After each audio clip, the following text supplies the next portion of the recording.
Hi, my name is Abilene Jaimes, and I'm going to give my persuasive speech on why Congress should take action to fix our air pollution problem.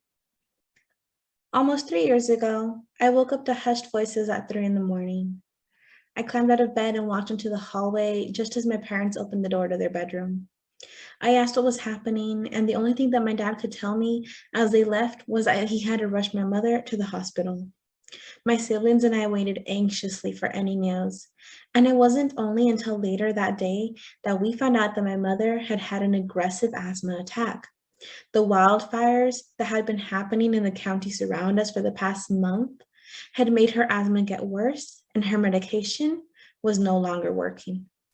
According to Asthma and Allergy Foundation of America, last access on October 6, 2021, approximately 25 million Americans have asthma. And that means that 1 out of every 13 Americans has asthma. And this disease is only becoming more common because air pollution is increasing. Today, I'm going to discuss with you why Congress should take action to address the air pollution problem. We will discuss the problem with air pollution, the main causes of air pollution, and the solution to our air pollution problem. We have a serious problem because air pollution is a major contributor to triggering people's asthma attacks. The Asthma and Allergy Foundation of America website, last access on October 6, 2021, states that asthma symptoms can be worsened by air pollution. According to the Asthma and Allergy Foundation of America, ozone, which is one of the most common air pollutants and more commonly known as smog or haze, can trigger asthma because it irritates the airways and lungs. Ozone has caused the need for more asthma medication and treatment because it reduces lung function and makes breathing harder.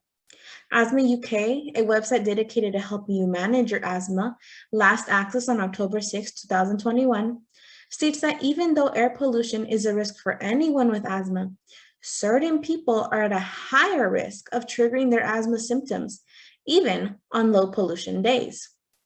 Unfortunately, air pollution can also be commonly found in your own house.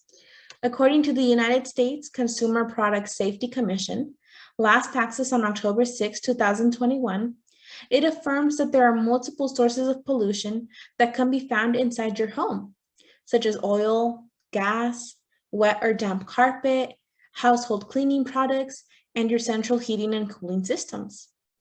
The US CPSC also states that ventilation plays a big part in how much pollution we breathe in.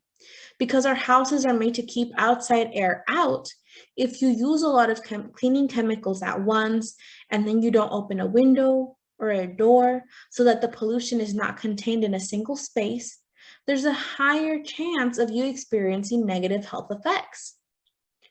We just discussed what major problem we currently have.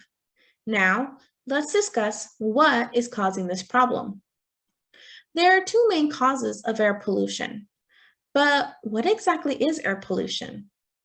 According to an article in National Geographic published on October 9, 2012, air pollution is made of particles or chemicals found in the air that can cause damage to humans, animals, plants, and buildings. National Geographic states that air pollution can come from natural sources such as fires and volcanoes.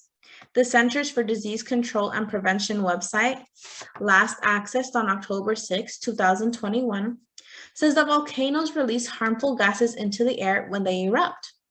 Ammonia, fluorides, sulfur dioxide, vanadium, and other gases are all released upon eruption.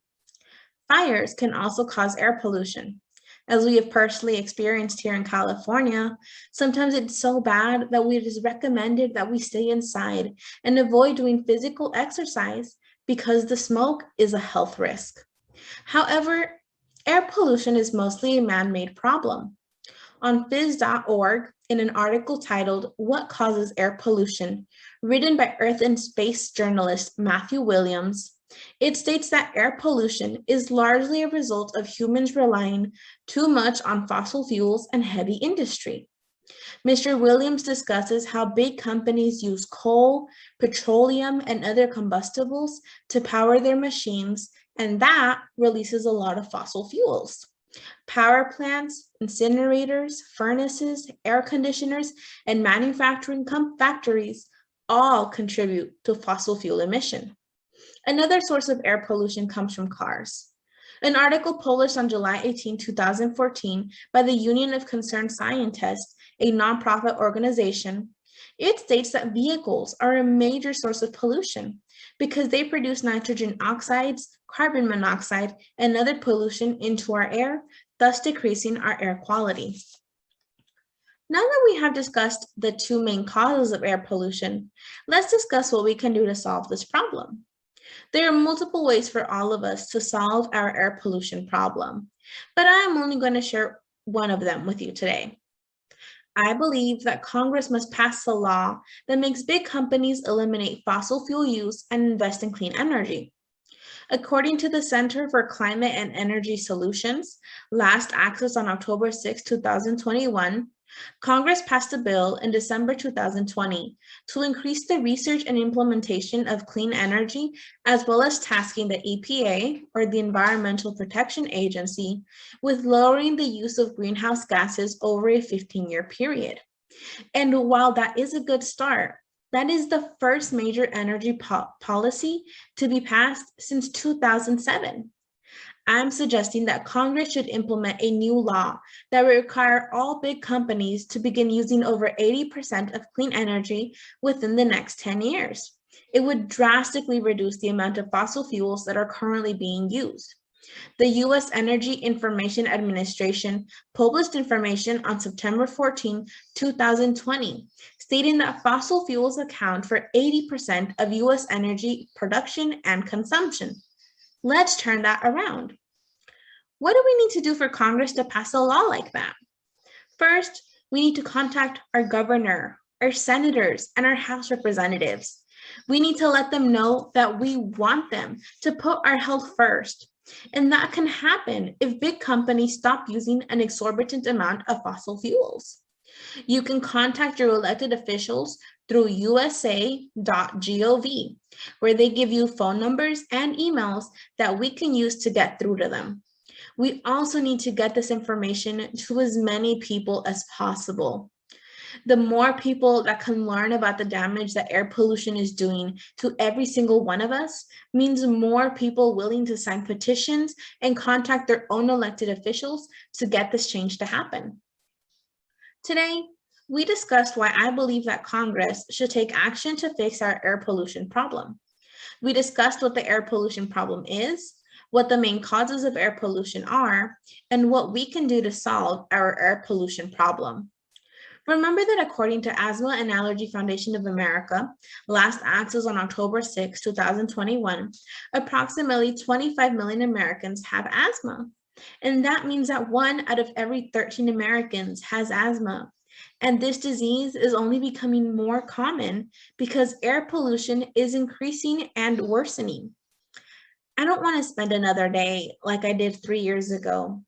I had to spend hours waiting anxiously with my siblings before I knew if my mom was going to be fine. And asthma can affect anyone, adult, child, elderly. And air pollution only makes their symptoms worse.